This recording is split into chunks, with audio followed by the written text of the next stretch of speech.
रुद्रप्रयाग उत्तराखंड को देवभूमि के नाम से जाना जाता है।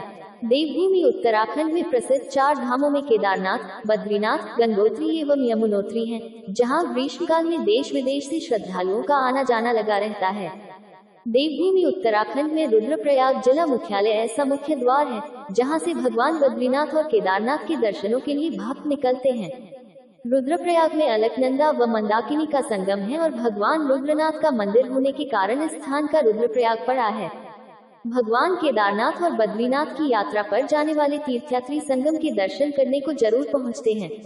माना जाता है कि जो इस स्थान के दर्शन करता है, उसकी मनोकामनाएं पूर्ण हो जाती हैं।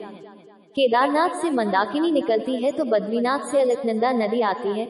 जहां मंदाकिनी नदी का प्रवाह तेज रहता है तो अलकनंदा शांत और निर्मल रहती है। दोनों नदियों के संगम के दीदार को श्रद्धालु यहाँ पहुँचते हैं। रुद्रप्रयाग जिले का संगम स्थल पंच प्रयागों में विशेष महत्व रखता है। ये संगम पंच प्रयागों में दिव्य संगम है। इस स्थान पर नारदशिला है, जहाँ पर नारद मुनि जी ने 100 वर्षों तक तपस्या की थी, जिसके बाद भगवान शिव ने उन्हें दर्शन देकर संगीत का ज्ञान दिया। साथ ही प्रसाद स्वरूप में महती नाम की वीणा दी। इसके बाद नारद मुनि ने भगवान शंकर से प्रार्थना की कि वे इस स्थान पर अपने सपरिवार के साथ निवास करें। उनकी विनती पर भगवान शंकर सपरिवार इस स्थान पर निवास कर रहे हैं। भगवान शंकर का दिव्य मंदिर होने और 2 नदियों के मिलन होने से इस स्थान का नाम रुद्रप्रयाग पड़ा है। मान्यता ये भी कि सच्चे मन से भगवान शंकर को जल चढ़ाने से मनुष्य के सभी कष्टों का निवारण हो जाता है।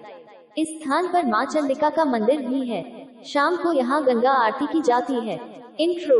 रुद्रप्रयाग प्रसिद्ध स्थल। अलकनंदा व मंदाकिनी का संगम स्थान है रुद्रप्रयाग। भगवान शंकर ने नारद मुनि को दिए थे दर्शन। नारद मुनि ने इस स्थान पर 100 वर्षों तक की थी तपस्या। रुद्रनाथ मंदिर का है विशेष महत्व। रुद्रप्रयाग उत्तराखंड को देवभूमि के नाम से जाना जाता है। देवभूमि उत्तराखंड में प्रसिद्ध 4 धामों में केदारनाथ, बद्रीनाथ, गंगोत्री एवं यमुनोत्री हैं, जहां ग्रीष्मकाल में देश विदेश से श्रद्धालुओं का आना जाना लगा रहता है। देवभूमि उत्तराखंड में रुद्रप्रयाग जिला मुख्यालय ऐसा मुख्य द्वार है, जहां से भगवान बद्रीनाथ और केदारनाथ के दर्शनों के लिए भक्त निकलते हैं। रुद्रप्रयाग में अलकनंदा व मंदाकिनी का संगम है और भगवान रुद्रनाथ का मंदिर होने के कारण इस स्थान का रुद्रप्रयाग पड़ा है। भगवान केदारनाथ और बद्रीनाथ की यात्रा पर जाने वाले तीर्थयात्री संगम के दर्शन करने को जरूर पहुंचते हैं। माना जाता है कि जो इस स्थान के दर्शन करता है, उसकी मनोकामनाएं पूर्ण हो जाती हैं। केदारनाथ से मंदाकिनी निकलती है तो बद्रीनाथ से अलकनंदा नदी आती है। जहां मंदाकिनी नदी का प्रवाह तेज रहता है तो अलकनंदा शांत और निर्मल रहती है।